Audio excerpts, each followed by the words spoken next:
एक बार देवराज इंद्र ने देखा कि सुखदेव भगवान सुखताल में बैठकर कथा सुना रहे हैं। राजा परीक्षित को 7 दिन में मरने का श्राप लगा है, तो जिसे 7 दिन में मरना हो उसे क्या करना चाहिए? सुखदेव जी कथा सुना रहे थे। उसी कथा में देवराज इंद्र आ गए अमृत का कलश लेकर। सुखदेव जी सुकम नत्वा वदन सर्वे स्वकार कुशलाः सुरा। सुखदेव जी को प्रणाम किया। देवताओं ने कहा महाराज ये जो कथा है ना, ये कथा आप हमें पिला दो और बदले में इंद्र को स्वर्ग का अमृत पिला दो। सुखदेव जी ने मन में विचार किया कि ये देवता लोग अमृत किसी को देते नहीं हैं, आज ये लेकर आए हैं तो जरूर कोई बात है, जरूर कोई बात है।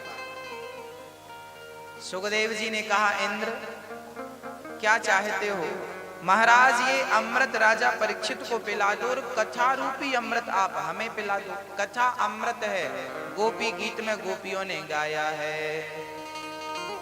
तब कथा अमृतम ताप्त जीवनम कवि विरीडितम कल्मषापहम्।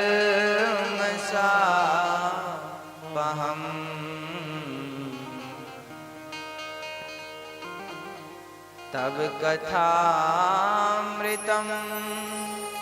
कथा अमृत है। अब जब कथा अमृत है तो सुखदेव जी कह रहे हैं भाई ये जो कथा है ना ये अमृत है, और ये अमृत स्वर्ग के अमृत से भी श्रेष्ठ है।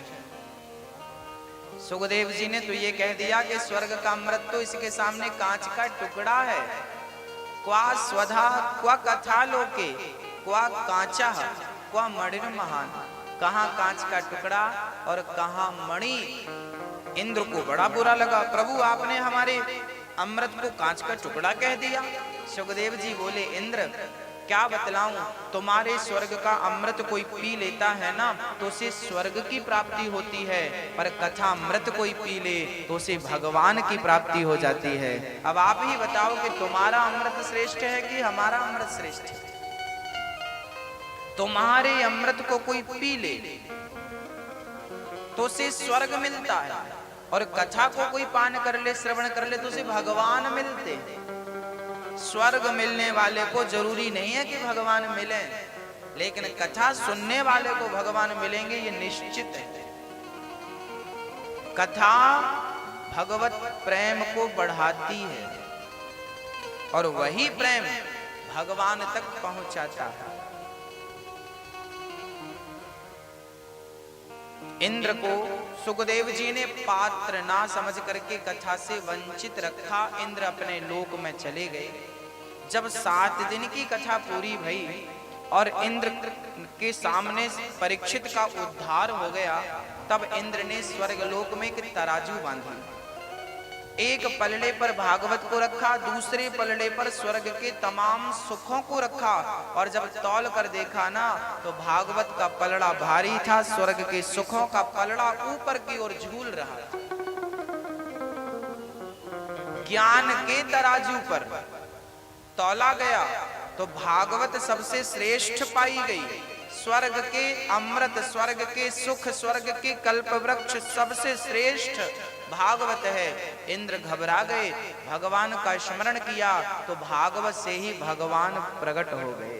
इंद्र बोले प्रभु आप यहाँ? भगवान बोले हम तो यहीं रहते हैं। भागवत ही भगवान का घर है। भगवान कहाँ मिलेंगे? बोले भागवत में भगवान मिलेंगे। भागवत और भगवान ये दो नहीं है, प्रत्यक्षः कृष्ण एव ही। भागवत में लिखा है कि ये भागवत भगवान का वांगमय स्वरूप है।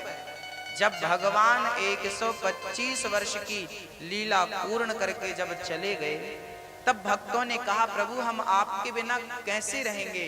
तब भगवान बोले हम जा नहीं रहे, हम इस भागवत में समा रहे हैं। जहां जहां ये प्रकट होगी, जहां जहां ये कथा होगी, हम वहां वहां प्रकट होकर अपने भक्तों का दुख दूर करते रहेंगे।